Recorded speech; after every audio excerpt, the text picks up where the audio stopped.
TV em Sobradinho e Porto Alegre. Sejam todos muito bem-vindos e bem-vindas a mais um ICL Mercado Investimentos. Hoje, quarta-feira, dia de falar para vocês como é que foi a pesquisa mensal da indústria. Então, a gente vai falar da produção industrial, mas a gente vai falar também de PMI, o Índice de Gerente de Compras, que saiu hoje, tanto aí o de serviços como o composto. E a gente vai dar uma passada pelo industrial também. Mas tem outros assuntos para tratar ainda, a gente vai falar de dólar, vamos falar também de dívida pública, mas antes de tudo isso eu vou dar bom dia para o André. Bom dia, André, como você está? Bom dia, Débora, bom dia a todos os nossos telespectadores. Saiu a pesquisa mensal aí da indústria, o último dado de dezembro, e a gente já começa a ver reflexos da terrível Selic aí, que está nas alturas e pode prejudicar muito a economia esse ano, já que ela está num patamar muito alto e a previsão é só que ela aumente, né? Então, é o custo que você está tendo aí para a economia com essa política suicida do Banco Central. Também tem o PMI mostrando aí algum recuo, e a gente vai falar também sobre isso. Vai ter a questão da dívida pública, já que o mercado e todo mundo está falando aí tanto da questão fiscal brasileira, que está descontrolada, mais um dado que desmente isso, né? Então tem muita coisa para a gente falar nesse dia de hoje, então a gente já pode partir para a agenda, né? Então, Débora, o que tem aqui na agenda para a gente falar falando desse dia de hoje? Bom, hoje a agenda está muito parecida com a agenda de ontem. Muitos balanços corporativos e tem os PMIs também, os índices de gerente de compras tomando conta da agenda. Então vamos ver quem que já divulgou o PMI, quem ainda tem para divulgar. Vamos lá. O balanço do Santander saiu de manhãzinha, antes da abertura, esse da Espanha, mas o Santander Brasil também divulgou o seu balanço aqui. O Walt Disney, nos Estados Unidos, também divulgou o balanço e Crédit Agricole na França. Então, a parte da manhã, antes da abertura, praticamente só balanços corporativos. Aí a gente começa a ter os PMIs compostos e de serviços de diversos países. A Alemanha está só PMI composto, mas também saíram os dois. Então vamos lá, Alemanha, Zona do Euro e Reino Unido divulgaram aí os seus PMIs, né, índices de gerente de compras, que é um índice de atividade tanto composto, que é da atividade em geral, como do setor de serviços. Às 7 horas da manhã, na Zona do Euro, saiu o PPI de dezembro, então o índice de preços ao produtor, e na França saiu o CPI, né, que é o índice de preços ao consumidor de dezembro da OCDE. Então aqui, dados mais ligados à inflação de dezembro, tanto aí da OCDE como da zona do euro. Agora a gente vem para o Brasilzão, nessa segunda parte da agenda, porque às 9 horas teve produção industrial de dezembro, e esse dado a gente vai trazer aí para vocês tintim por tintim, e às 10 horas saiu o PMI, o índice dos gerentes de compras, composto e de serviços aqui do Brasil. Já trago umas notícias porque a gente entrou no terreno da contração e vamos entender por que disso daqui a pouquinho, porque é o assunto do nosso programa hoje. Tem também hoje ADP, que é o relatório sobre criação de empregos no setor privado. Como eu falei ontem, né, essa semana tem um monte de indicadores de emprego, de mercado de trabalho nos Estados Unidos. Ontem saiu o JOLTS, que ficou abaixo do esperado. O relatório JOLTS trouxe ali uma fraqueza um pouco maior do mercado de trabalho naquela rotatividade, na criação de empregos. E hoje saiu o ADP, que mostra só no setor privado. No fim da semana, a gente vai ter o relatório completo e oficial, que é o payroll. E aí a gente vai ter um fechamento de fato e uma melhor visão de como fechou o mercado de trabalho nos Estados Unidos esse mês. Mas o JOLTS já mostrou não é fraqueza, mas essa perda de ritmo no mercado de trabalho nos Estados Unidos, o que pode sustentar ali um corte adicional na taxa de juros. A gente viu que os Estados Unidos mantiveram a sua taxa de juros no último mês, mas pode ser que agora, dependendo de como vierem esses dados de atividade, de mercado de trabalho, o Fed olha muito para isso, pode ser que volte ali para o radar um corte que era esperado para esse ano ainda. Por lá também saiu balança comercial, importações e exportações de dezembro, às 10h30, mas não para por aí, porque a gente tem mais um pouquinho de agenda. Tem o Philip Lane, que é economista-chefe do Banco Central Europeu, participando de um evento, a Zona do Euro em 2025, agora às 11 horas, e às 11h45 sai o PMI composto de serviços dos Estados Unidos, também medição no final de janeiro. Então, outro dado de atividade junto com o PMI do ISM, que é outra métrica, outra forma de calcular, mais dados aí de atividade dos Estados Unidos que devem ficar no radar, justamente por essa incerteza em relação à taxa de juros por lá. Meio-dia e meia sai estoques de petróleo da semana até 31 de janeiro e o fluxo cambial semanal, esse que é velho conhecido nosso. Além disso, o presidente do Fed de Chicago participa de um discurso no simpósio anual de insights automotivos. Então a gente tem hoje na agenda, como vocês podem ver, a Michelle Bauman, o Philip Jefferson participando também de outros discursos. Muitos dirigentes do Banco Central dos Estados Unidos participando de eventos hoje. E eles estão muito aí no radar, justamente pela incerteza que eu estava falando até agora, da política monetária dos Estados Unidos. Então o mercado está atento nisso para ver se capta ali alguma coisinha aí nas suas antenas em relação à política monetária. Depois do fechamento, sai balanço do Itaú Unibanco aqui no Brasil e nos Estados Unidos, Ford e Qualcomm também divulgam seus resultados. Então, um dia bem recheado de balanços, PMIs e dirigentes do Banco Central dos Estados Unidos. Então, vamos usando, Débora, porque esse eu acho que é o dado mais importante do dia, que é a produção industrial desse mês de dezembro, fechando o ano, consolidando. Então agora, nessa semana e na próxima, a gente vai ter as pesquisas mensais mostrando os últimos resultados de 2024. Começamos aí pela produção industrial, que teve a terceira queda consecutiva em termos mensais, de 0,3, foi uma queda menor se a gente comparar com a queda que aconteceu em dezembro, que foi de 0,7, mas mesmo assim conseguiu fechar o ano em 3,1%. A gente tem uma situação bem, vamos dizer assim, peculiar, porque está caindo a produção industrial nesse momento, mas ainda se encontra muito melhor do que estava no mesmo período do ano anterior, e por isso que você tem, então, inclusive, um acumulado em 12 meses melhor, tanto no geral quanto na maior parte dos setores industriais, como de bens de serviço, de bens de capital, automóveis, eletrônicos e tudo mais. A gente montou uma série de gráficos aqui para vocês e artes para vocês começarem a entender o que a gente está falando. Se a gente for pegar a variação mensal, ela teve uma queda de 0,3%. O que está explicando essa variação mensal agora? Você teve que dezembro teve dois grandes fatores. O primeiro foi o dólar, que se elevou muito, principalmente no final do mês. E esse dólar encareceu os custos de produção da indústria, então a indústria deu uma freada, porque insumos importados são muito utilizados pelo setor industrial, então esse aumento do dólar prejudica a produção industrial. E também a alta taxa de juros. A alta taxa de juros é mais preocupante até do que o dólar, porque, querendo ou não, se eles tiverem uma demanda possível, eles acreditarem numa demanda futura, mesmo com o aumento do custo, ele simplesmente vai repassar esse aumento de custo para a produção e vai continuar produzindo. Mas, quando você tem uma taxa de juros tão elevada, você primeiro encarece o crédito de produção e de investimento. Então, se você quiser aumentar a sua produção, fazer uma produção extra ou fazer um investimento extra, você já está com um problema de crédito, o crédito está mais caro e a gente está falando de dezembro. Apertem os cintos porque vem janeiro, aí o crédito ficou mais caro ainda em janeiro. Então, você tem esse encarecimento do crédito. Segundo ponto, você precisa de uma rentabilidade muito maior agora para valer a pena para você investir e produzir. Ou seja, se você lucrar menos de 13,25%, você está perdendo dinheiro no final, porque se você ficar sentado com a bunda na cadeira de manhã e não fazer nada, você vai ganhar 13,25%. Então, tomar o risco de realizar uma produção, de contratar pessoas, de realizar investimento, comprar máquinas e equipamentos para tentar lucrar acima de 13,25%, fica cada vez mais difícil. Então, você também dificulta aí, você aumenta a necessidade de lucro para se tornar vantajoso a realização do investimento e da produção industrial.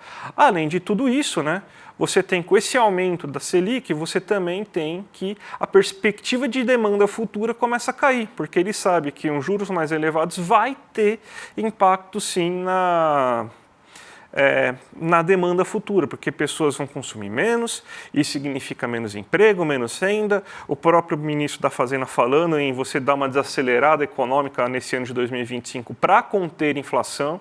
E aí a gente fala sempre, né, dessas questões de que o controle inflacionário é uma escolha muitas vezes, então parece que a gente está indo pelo caminho fácil, que é conter a inflação de serviços e reduzir a renda, né, do trabalhador. Então a gente vai dar renda por salário mínimo, mas ao mesmo tempo vai dificultar dificultar as condições de negociação.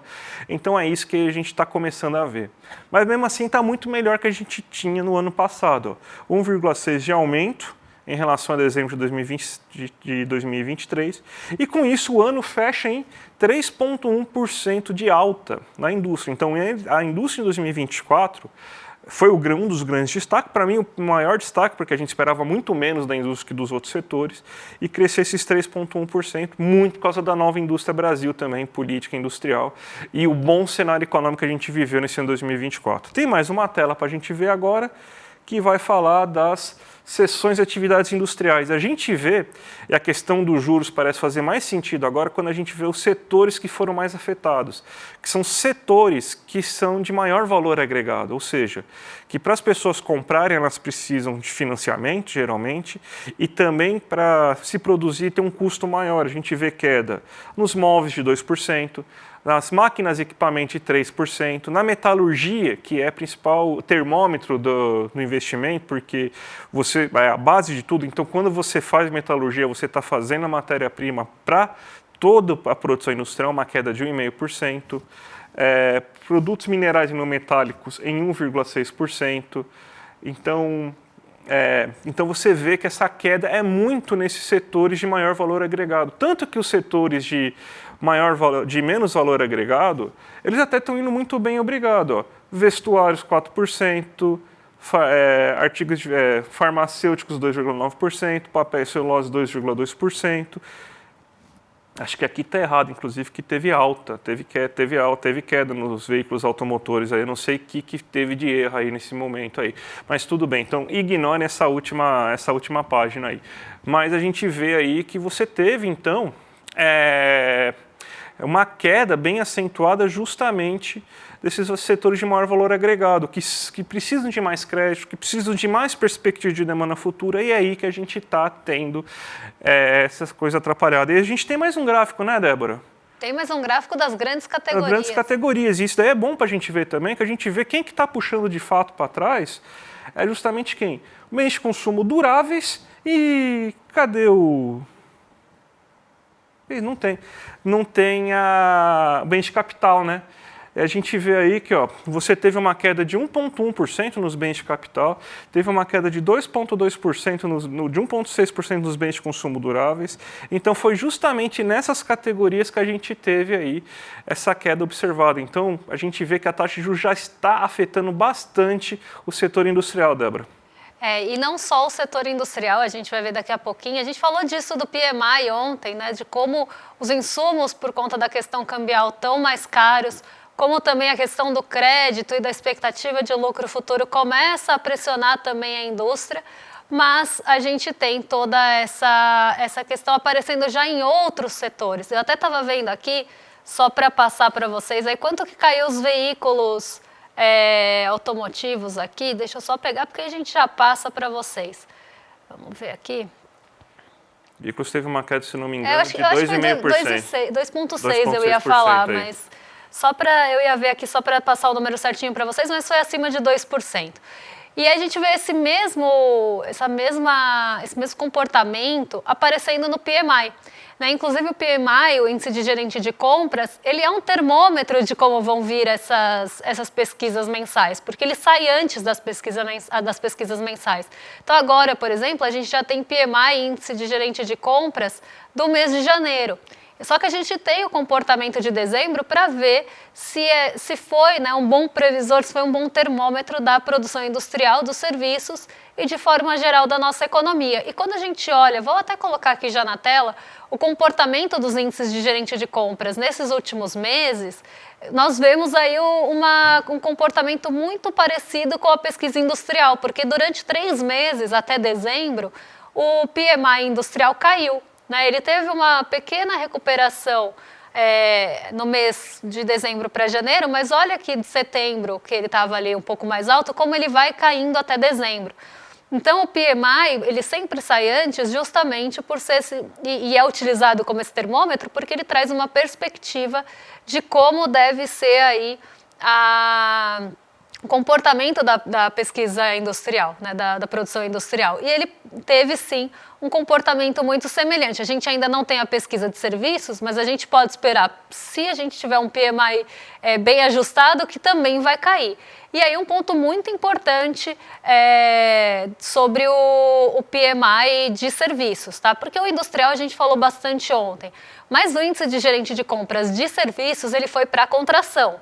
O industrial, ainda que tenha tido queda nesses 3 meses e uma pequena recuperação em janeiro, ele continua na expansão e continua acima dos 50 pontos, né, que é o que divide a contração da expansão, ele continua na expansão. Mas o PMI de serviços, pela primeira vez em 16 meses, foi para o terreno da contração. E a gente sabe o quanto a taxa de juros mais alta acaba atuando justamente no setor de serviços. A gente sempre fala que acaba penalizando mais a economia urbana. E quando a gente olha o relatório da S&P, a gente começa a ver esses pontos aparecendo já há alguns meses, mas agora como um enfraquecimento da demanda por serviços. Então isso já está chegando de alguma forma no setor de serviços, pelo menos pela medição do PMI.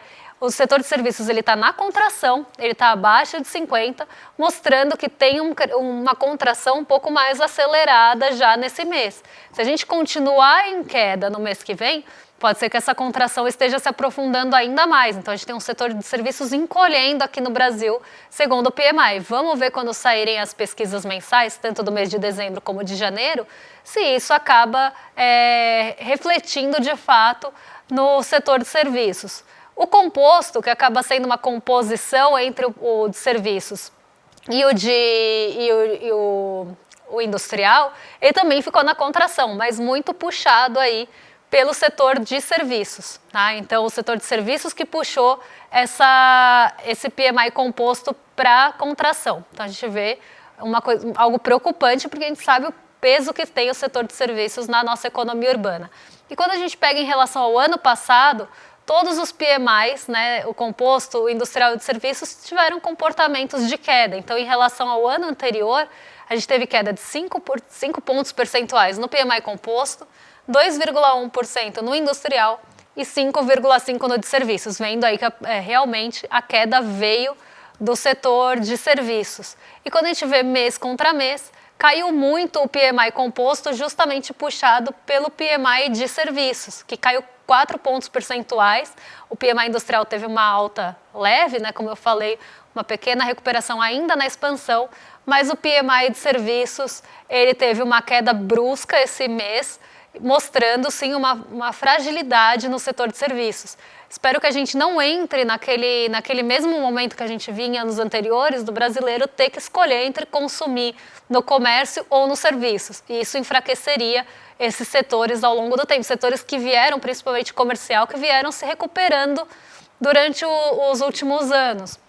E agora a gente vê essa fraqueza, essa queda de demanda no setor de serviços. E como a gente sempre fala, é aqui que a Selic atua. Então a gente pode esperar para esse ano um ano bem difícil para o setor de serviços daqui para frente, algo que já está aparecendo aqui no índice de gerente de compras. Eu acho que muito estranho que foi uma queda muito rápida, né? Porque teoricamente o setor de serviços deveria sentir isso daqui a alguns meses, lá para junho, julho.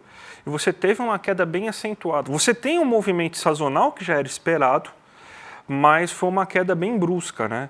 Não era para a Selic estar fazendo efeito agora. A Selic começou a aumentar daqui uns 3 meses atrás, mais ou menos, de forma mais consistente. Então, era esperado que você tivesse um efeito lá para maio, março, junho, porque demora um certo tempo. Até acho muito estranho. Aliás, vamos ver cenas dos próximos capítulos, vamos ver a pesquisa mensal para confirmar isso, mas o setor de serviços caindo tanto assim nesse mês de janeiro não é uma coisa normal. Então, ligando o sinal amarelo na economia brasileira, pode ser que o golpe da Selic tenha efeitos mais rápidos do que o esperado. E o golpe da Selic só está ocorrendo justamente porque existe o nosso primo do fantasma do comunismo, que é o risco fiscal. Aparece aí em tudo quanto é canto e todo mundo fica fazendo alarde sobre que o risco fiscal está muito gigante. Aí toda hora inventa uma métrica, né? Primeiro, que nem eu sempre vou lembrar aí do professor Franklin Serrano do UFRJ, que falou que é a teoria do Delfim de Ambiage, que eles sempre vão escolher uma métrica fiscal para tentar provar o ponto deles que está ruim a situação. Mas quando a gente vê de fato, a gente teve esse ano, ó, não sei se a gente tem gráfico, se puder colocar, se tiver gráfico, pode colocar aqui na tela aí já para a gente, que a gente tem, ó, que a dívida pública fechou em 7,3 trilhões, isso aí é a dívida bruta, e mesmo assim a gente teve uma queda nesse último mês de dezembro da dívida bruta. Não se olha a dívida bruta para você fazer medição de saúde fiscal de um país justamente pelo fato, aqui ó, olha como você teve uma queda inclusive aí nesses últimos meses aí, né? Você tem a partir de maio, se não me engano, mais ou menos junho, você teve uma queda aí. E chegou a valores próximos aí de 72% do PIB, mais ou menos. Então, o que a gente tem é justamente o quê? Que você teve esse aumento da dívida bruta, e não se olha a dívida bruta justamente por causa que você tem questões nominais, ou seja, você tem operações financeiras, entra o gasto com juros e rolagem da dívida na dívida bruta. E por que a dívida bruta estava subindo nesse ano de 2023? Porque está aumentando a Selic, está aumentando o custo da dívida, então é óbvio que vai subir a dívida bruta. Daí, como você quer que o governo federal reduza a dívida bruta, se quem faz com que a dívida bruta aumente sejam os gastos financeiros do Banco Central? Não faz sentido. Aí você vê que mesmo assim caiu. Por quê? Porque o governo federal, e aí de novo, não é que eu concordo que isso aconteceu e o mercado quer, fez um baita esforço para você fazer uma economia. A gente teve aí, mesmo podendo ter expansão segundo as regras do teto, a gente teve uma queda real de 0,7% nas despesas. E mesmo com isso a gente conseguiu crescer 3,5%. Quase que um milagre. Mas e para o ano que vem se espera ainda, você tem a possibilidade de crescer mais 2,5%, mas você tem a certeza aí que, por causa dessa questão fiscalista que o Haddad quer, vai tentar fazer com que as despesas fiquem mais baixas ainda para conseguir chegar no déficit zero. Só que isso aí com um crescimento econômico bem menor, que é o que está se avisando esse ano. Então, gente, risco fiscal aonde? Dívida líquida caindo, dívida bruta caindo, dívida nominal caiu, mesmo com a Selic, o déficit nominal, que tem gente que usa para fazer fake news falando que o governo está devendo 1 trilhão, tá devendo 1 trilhão por causa que esse 1 trilhão é de juros. Então é isso que a gente está fazendo, e não é dívida, é basicamente rolagem e carregamento de dívida, são conceitos diferentes. Então até isso a gente está caindo, então todos os componentes estão caindo. Que risco fiscal é esse, Débora? Pois é o que eu sempre pergunto, né? Que risco fiscal é esse que o mercado enxerga para levar outras métricas para os patamares que estão indo. Então, quando a gente pega, por exemplo, essa alta e essa projeção de alta da taxa Selic, que vai enforcar muito a nossa economia urbana, isso vem muito por conta do risco fiscal. Então, o mercado pinta um cenário de risco fiscal e diz que, diante desse cenário, você precisa pagar mais juros porque o risco do país aumenta, o risco de deixar o dinheiro aqui aumenta. Mas todos os dados mostram justamente o contrário. E aí, diante de todo esse risco pintado no fim do ano passado, o dólar teve uma disparada aqui no Brasil. A gente viu o nosso real desvalorizar muito, foi a moeda que mais desvalorizou entre os emergentes, desvalorizou muito mais pontos percentuais do que os pares, inclusive. Então, teve ali uma desvalorização muito brusca do real, por questões ligadas a esse cenário doméstico mais adverso pintado pelo mercado financeiro. Então, diante desse tal risco fiscal, o mercado financeiro vendeu real, comprou dólar e saiu da bolsa, porque estava pintando um cenário muito ruim para o ano de 2025. E ainda continua, de certa forma, pintando esse cenário. E por todos os fatores externos também, de incertezas em relação às políticas tarifárias de Donald Trump, de incerteza de como isso ia afetar as moedas globais. Só que acontece que conforme o tempo foi passando, então dezembro e novembro foram meses muito ruins para o real. E ele mostra essa recuperação agora. Então a gente vê o real recuperando. Até em janeiro foi a segunda moeda que mais valorizou o real, mas não é porque nosso real está fortalecido. É porque ele se desvalorizou muito no ano passado. Então, no fim do ano passado, o real se desvalorizou demais. E agora ele está mostrando sinais de recuperação, justamente porque as tarifas que estavam esperando ali em relação ao Trump estão vindo um pouco mais brandas. Então, ainda tem muita incerteza em relação a isso, que pode mexer com o câmbio. E porque as questões fiscais vieram um pouco melhor do que o mercado esperava. Né? Não surpreende ninguém, mas as projeções do mercado estavam erradas em relação ao cenário fiscal. E porque ainda tem um compasso de espera, porque está se esperando ali a volta do Congresso para votar o restante dos ajustes fiscais. Então, essa parte doméstica, parte está em espera, parte veio melhor do que se projetava, que era um cenário muito pior, e porque as tarifas de Donald Trump também estão ali mais brandas do que se esperava em relação à campanha. Então, tudo isso todos esses fatores que foram fatores que pressionaram, que depreciaram bastante o real no ano passado, agora estão se ajustando. E a velocidade desse ajuste, dessa recuperação do real, também está vindo mais rápida do que se esperava, do que o mercado esperava.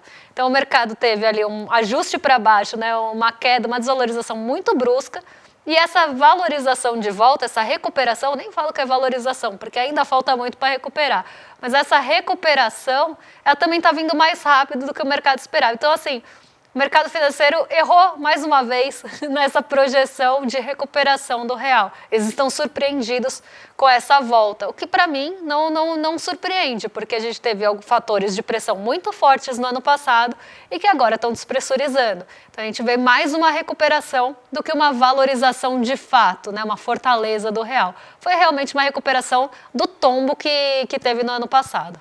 Débora, quinta-feira, dia 13 de fevereiro, às 8 horas da noite, vai ter a estreia da nossa pós aí, a pós ICL aí, junto com a FESP, tão aguardada a pós aí, e vai ser então aberta para todo o público a nossa aula inaugural com o Gessé Souza e com o Renato Giannini.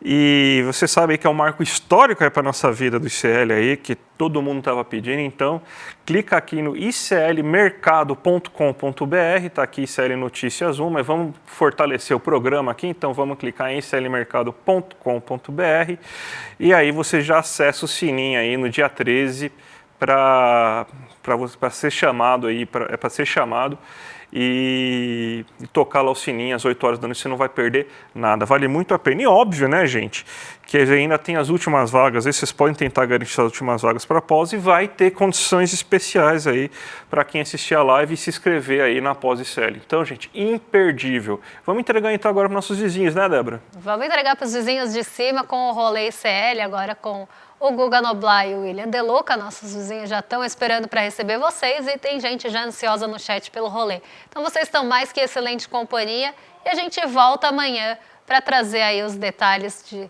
novos cenários econômicos que vem por aí. Um beijão e até lá. Até mais, gente. Tchau, tchau. O Brasil é um país muito peculiar. Aqui entre nós, os que mais se vangloriam de serem patriotas são exatamente aqueles que mais torcem contra qualquer coisa que é brasileira e que tem a ver com o real desenvolvimento do nosso país. É algo realmente impressionante, pessoal, como tem gente ligada à extrema-direita que torce contra o sucesso da Fernanda Torres. Quer entender por que esse tipo de coisa acontece? Então você precisa se inscrever agora para participar da aula magna aberta que eu, juntamente com Renato Giannini Ribeiro, daremos para o ICL. A vingança dos humilhados. Como as elites brasileiras condenaram os mais pobres à autodestruição. E essa aula será no dia 13 de fevereiro, uma quinta-feira, a partir das 20 horas, todos os canais do ICL.